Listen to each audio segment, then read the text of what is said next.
নমস্কার friends, welcome back to my channel Soma's beauty life. চলে এলাম আমি একটি ভিডিও নিয়ে তোমাদের কাছে। বলো তোমরা সবাই কেমন আছো? আমি ভালো আছি, তোমাদের ভালোবাসা এবং ঈশ্বরের আশীর্বাদে। তো আজকের ভিডিওটা আমি কি নিয়ে করছি, অনেক কিছু থাকবে এর মধ্যে।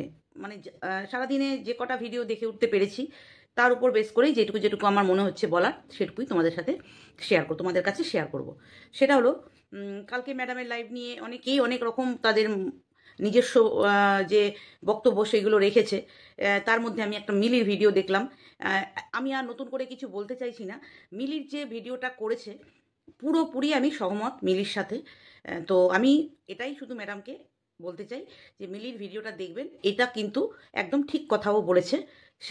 এই মিলির ভিডিওটাকে আমি পুরো আমার বক্তব্য হিসেবেই রাখতে চাইছি, বাট আমি এত কথা এখন আর বলবো না, তাহলে আমি অন্য বিষয়বস্তুর উপর আর যেতে পারবো না।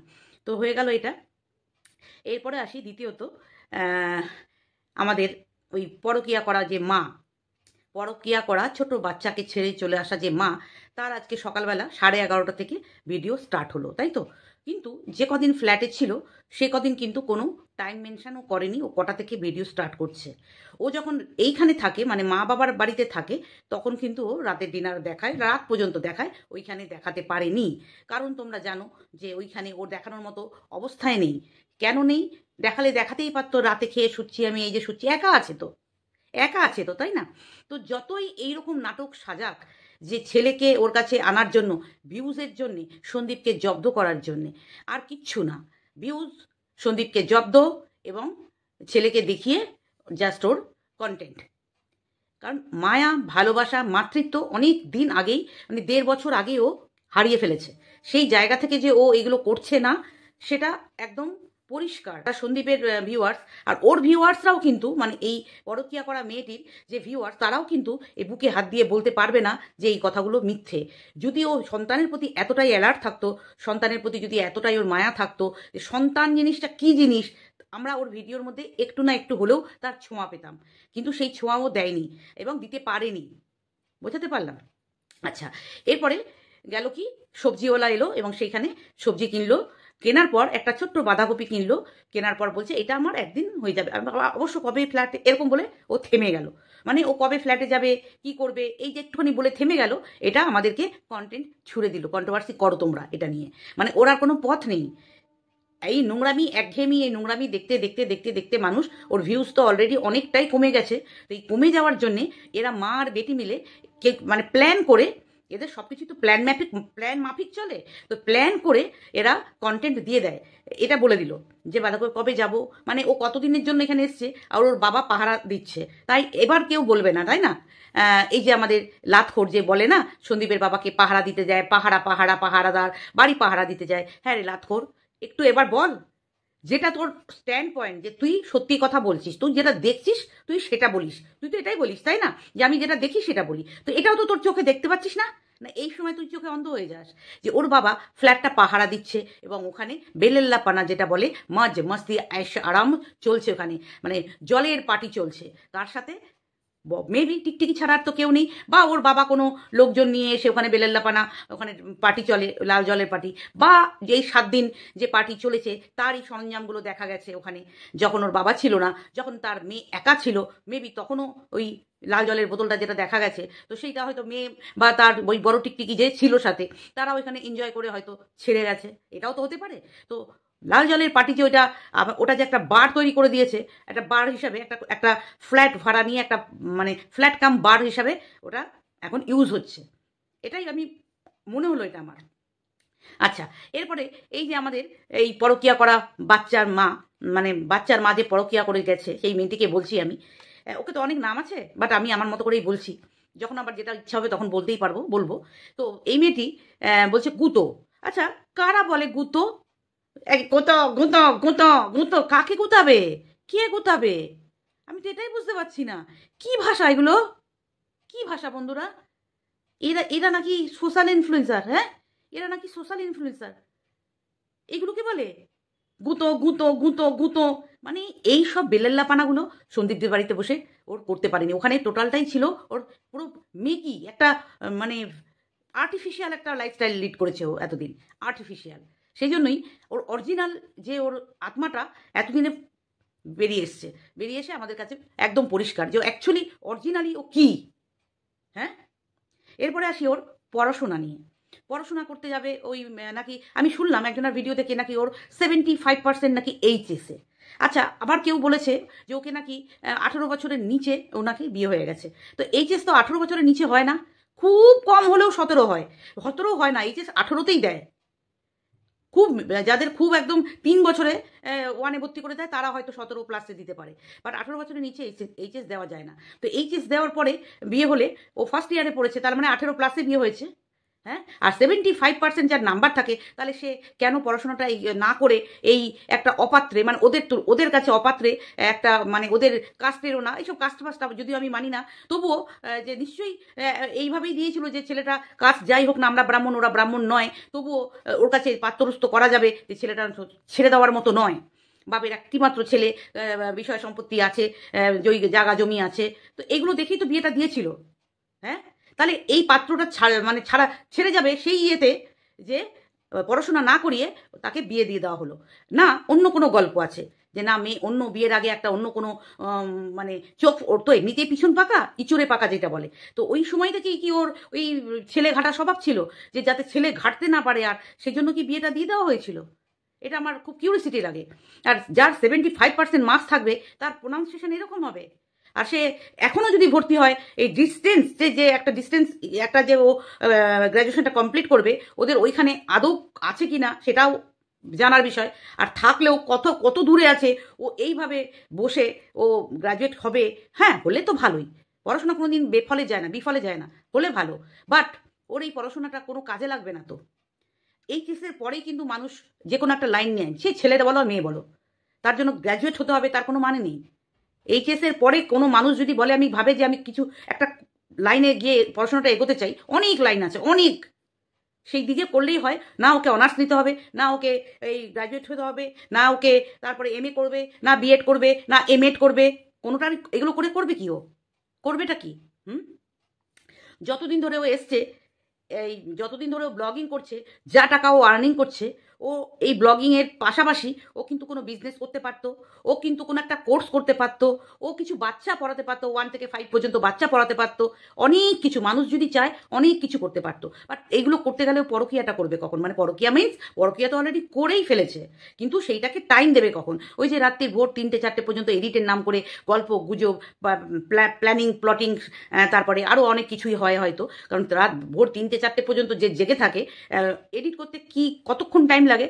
আর মানুষকে না শেখালেই চলবে, কারণ আমরাও ব্লগিং করি, আমাদের ব্লগিং আমরাও, ও যা ব্লগিং করে তার থেকে আমাদের ব্লগিংয়ে মিউজিক থাকে, আমাদের ব্লগিংয়ের চেঞ্জারটা যেটা থাকে, যে চেঞ্জ করা একটা পার্টের থেকে আরেকটা পার্ট যাওয়ার জন্য যে চেঞ্জিং থাকে, ভয়েস ওভার থাকে, অনেক কিছু থাকে, যেগুলো ওর ভিডিওতে কিছুই থাকে না, ডাইরেক্ট কথা বলে একবারে ওগুলোকে জুড়ে দিয়ে ছেড়ে দেয়, ব্যাস, এটা ওর ব্লগিং। আর এইটা এডিট করতে নাকি ওর পুরো রাত্রি 2টো 3টে 4টে পর্যন্ত টাইম লেগে যায়। কেউ বিশ্বাস করবে?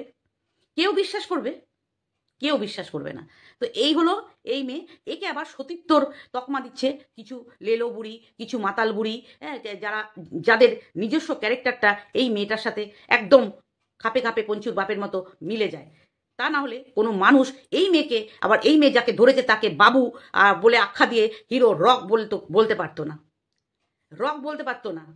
একটা 4 নম্বর বিয়ে করা ছেলে, হ্যাঁ, 4 নম্বর বিয়ে করা ছেলে যদি একটা 55 বছরের বুড়ির কাছে রক হয়, তাহলে বুঝেই নাও তার মেন্টালিটি, তার মানসিকতা, তার ভাবনা চিন্তা কতটা চিপ, একদম গাটারের জিনিস, তার চিন্তা ভাবনা কতটা চিপ। যার 4খানা বিয়ে করা, এইটা নিয়ে যেই মেয়েটাকে এখন হাতিয়ার করেছে, তার টাকার লোভে, যে সে মান্থলি 1 লাখ টাকা রোজগার করে, সেইটাকে হাতিয়ার করে সে সেই মেয়েটাকে সেই পরিবার থেকে চুরি করে নিয়ে এসে টোটালি ইউজ করছে। কিন্তু এই মেয়েটা তো সেটা বোঝেনি না। এই মেয়েটা শুধু রোম্যান্স খুঁজতে গেছে। স্বামী স্ত্রীর মধ্যে যে সেই ভালোবাসা, সেই জিনিস থাকে না। রোম্যান্সটা বিয়ের আগে পর্যন্তই থাকে, বিয়ের পর ইভেন বাচ্চা হওয়ার পর সেই রোম্যান্স থাকে না যেটা বিয়ের আগে থাকে মানুষের। এইটা বোঝার ক্ষমতা এই পরকীয়া করার মেয়েটার হয়নি। আর যেই রোম্যান্সও পাচ্ছে, এই রোম্যান্সটাও যে পার্মানেন্ট নয়, এটাও হয়তো জানে না। এই রোম্যান্স যেদিন ফুরিয়ে যাবে, সেদিনও হয়তো আবার আরেকটা কাউকে খুঁজবে আবার রোম্যান্সের জন্যে। তাই কি? কারণ একটা বাচ্চা হয়ে যাবার পর কোনো বর তার ওয়াইফকে আই লাভ ইউ বলে না, আই মিস ইউ বলে না। এইগুলো প্রেমিকারাই বলে, যারা প্রেম করে তারা জানে কোনো হাজব্যান্ড তার বউকে, তার ওয়াইফকে বলবে না আই লাভ ইউ, বলতে পারে? বলে না, বলেই না। 99% পুরুষরা বলে না। যারা বলতে পারে, বললাম তো 100টায় বোধহয় একটা বা হাজারে হয়তো একটা পুরুষ ওইরকম যে একটা অনেকটা এজ হয়ে যাওয়ার পরেও বউকে আই লাভ ইউ বলে। আমার চোখে এখন আমি দেখিনি, এই বয়স পর্যন্ত আমি দেখিনি। স্বামী স্ত্রীর ভালোবাসাটা তখনই যে তার অসময়ে স্বামী থাকবে, আর স্ত্রীর অসময়ে মানে স্বামীর অসময়ে তার ওয়াইফ তাকে সাথ দেবে, তার সুখে তার দুঃখে একে অপরের পাশে থাকবে। এটাই হচ্ছে তার ভালোবাসা, এটাই হচ্ছে স্বামী স্ত্রীর ভালোবাসা। সে অন্যায় করেছে, সে তো অন্যায় করেছে, এই যে নোংরা কাজটা করে সে অন্যায় করেছে। অন্যায় করার পরও সেই ছেলেটির সাথে কথা বলেছে, সেই একটি মেয়ের নাম দিয়ে তার ফোনে সেট করে রেখেছিল, এগুলো অন্যায় নয়? এখানে হেক্স চ্যাটিং করেছে, তার বর ধরে নিয়েছে, ওখানে সভা বসিয়েছিল, তখন বলছে আমি ভিডিও করব না, তাও সেটা মেনে নিয়েছিল। তারপরে একটু বাড়ি থেকে চলে যাওয়ার পরও এই ছেলেটি আর থাকতে না পারে, এটা স্বাভাবিক ব্যাপার যে কোনো পুরুষ থাকতে পারে না ওই সময়। সে যেহেতু সোশ্যাল মিডিয়ার সাথে অ্যাটাচ, যারা আমাদের মতো হাজব্যান্ডরা যেমন সোশ্যাল মিডিয়ার ধারে কাছে ঠেসে না, আমাদের ঘরের কোনো অশান্তি হলে ঘর পর্যন্তই থাকে, তারা করতে পারবে না। ও যেহেতু সোশ্যাল মিডিয়ার সাথে অ্যাটাচ, ওকে এটা বলতে বাধ্য হয়েছে যে তোমার এই গুণকীর্তন তাহলে দেখো, লোককে যদি জানে তোমার, তাতে যদি তোমার লজ্জা হয়, তাহলে ও যদি স্বামীর কাছে ফেরত আসতো, ওকে খুব ছোট হয়ে যেত। এখন মুখ দেখাচ্ছে কি করে? এখন মুখ দেখায় কি করে? কোন আক্কেলে মুখ দেখিয়ে বড় গলা করে, ন্যাকা ন্যাকা গলা করে, ছোট লোক ছাগলীদের মতো গুতো গুতো গুতো করে, হ্যাঁ, এখন মুখ দেখাচ্ছে কি করে? আর ওই স্বামীর কাছে যদি ফেরত যেত, যখন সন্দীপ ডেকেছিল, তখন ও ছোট হয়ে যেত না? না, ওর স্বভাবের দোষ, ওর ক্যারেক্টার খারাপ, ওর স্বভাবের দোষ। ও চায় শুধু রোম্যান্স। ও বাচ্চা মানে হয়ে গেছে একটা, তাই তা নাহলে এইসব বাচ্চা মানুষ করা ওর বাস কি বাত না। একটা বাচ্চা হয়ে গেলে মায়ের মধ্যে যে মমতা থাকে, মা বাচ্চার প্রতি যে কনসার্ন থাকে, সেই কনসার্নের বিন্দু বিসর্গ ওর মধ্যে নেই। ও জানে আমি সেফ জায়গায় ওকে হিল্লে করে দিয়ে এসছি, এরপর আমি ফুর্তি করব, ঘুরবো ফিরবো, মজ করব, মস্তি করব, এইগুলো হচ্ছে ও চায়। আর এইগুলোকে যারা সাপোর্ট করছে তারা এর মতোই উড়নচণ্ডী, মানে কি বলবো, ওই পাড়া কুদুলি, কি একটা কথা বলে আছে না, পাড়া টহল নেবালি, সারাদিন টোটো টোটো টোটো করে ঘুরে বেড়াবে, হে হে হা হা, ওই সব করে বেড়াবে। এইসব কিছু মহিলা থাকে, এইসব এর ভিউয়ার্সরা অলমোস্ট ওই রকমই সবাই। তা না হলে এইটাকে কোনো লাইফ বলে না, এটাকে কোনো লাইফ বলে না।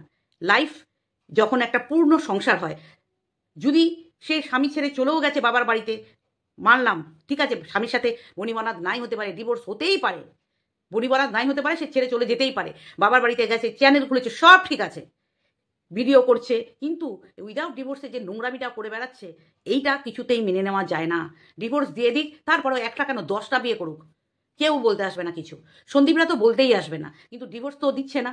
আমি চাইবো যত তাড়াতাড়ি ডিভোর্স দিয়ে এইটাকে খালাস করে দাও। এই মেয়েটাকেও বলবো, আর আমি সন্দীপকেও বলবো, যে পন্থায় ডিভোর্সটা যত তাড়াতাড়ি হবে, তত তাড়াতাড়ি তোমাদের এই ম্যাটার্সটা ক্লোজ হবে, আর তোমরা শান্তিভাবে সারা জীবনটা এগিয়ে নিয়ে যেতে পারবে। যতদিন এই লফড়া বেজে থাকবে, ততদিন তোমাদের নিয়ে লোকে কাটাছেড়া করবে, নোংরা কথা বলবে, কন্ট্রোভার্সি চাইবে। এরা কন্ট্রোভার্সি চাইছে তো, এর মাও চাইছে, এর মেয়েও চাইছে, সেই জন্যই বারবার এই ধরনের নোংরা কথা, এইরকম যে কি, যখন মানুষ কিছু পায়, একটা কিছু পেলে সেটা আর ছাড়তে চায় না। ওরা লাস্টে বললো, এটা একটুখানি ছোঁয়া দিয়ে গেল, মানে এই ব্যাপারটা এখন আমরা পেয়েছি, এখন এটা নিয়েই মানুষ কচলাতে থাকবে। তো তুই তো কচলানোর জন্য দিচ্ছিস খাদ্য সবাইকে, তুই তো কচলানোর জন্য দিচ্ছিস খাদ্য, তো মানুষ কচলাবে না? তুই হিল্লে করে দে, তারপরে দেখ তো কি ভিউজ হয়। দেখ, কিছু মানুষ আছে ভালো কর্ম দিয়ে ভাইরাল হতে চায়, কিছু মানুষ আছে নোংরা কুকর্ম দিয়ে ভাইরাল হতে চায়। তুই হচ্ছিস কুকর্ম করে ভাইরাল হওয়ার তোর অকাত, বুঝতে পেরেছিস? নোংরা দিয়ে ভাইরাল হওয়া, আর তো কোনো অকাত নেই। পড়াশোনাটা এটাও তোর কন্টেন্ট।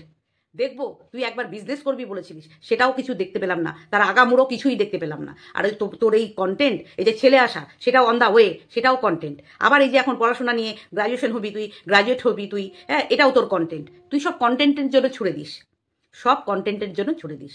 তো তোর ফ্ল্যাট এখন রাখা আছে শুধু বার কাম ফ্ল্যাট, তাই তো? বার কাম ফ্ল্যাট, এটাই তো বন্ধুরা। এর পজিটিভ ভিউয়ার্সদেরকে বলছি, তোমরা কি বলবে? তোমাদের চোখ দিয়ে দেখো, কান দিয়ে শোনো, না অন্য কিছু হয় তোমাদের? কোন সেন্স দিয়ে তোমরা ভিডিও দেখো?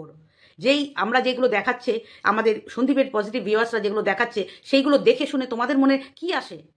যে এগুলো কি আমরা আকাশ থেকে নিয়ে এসছি? ওই বোতলটা কি আকাশ থেকে নিয়ে চলে এসছে? আমরা যে ওর অস্তিত্ব এখানে কেউ আছে, ও যে রাতেরটা কেন দেখাতে পারছে না, এটা তোমাদের মনে প্রশ্ন হয় না?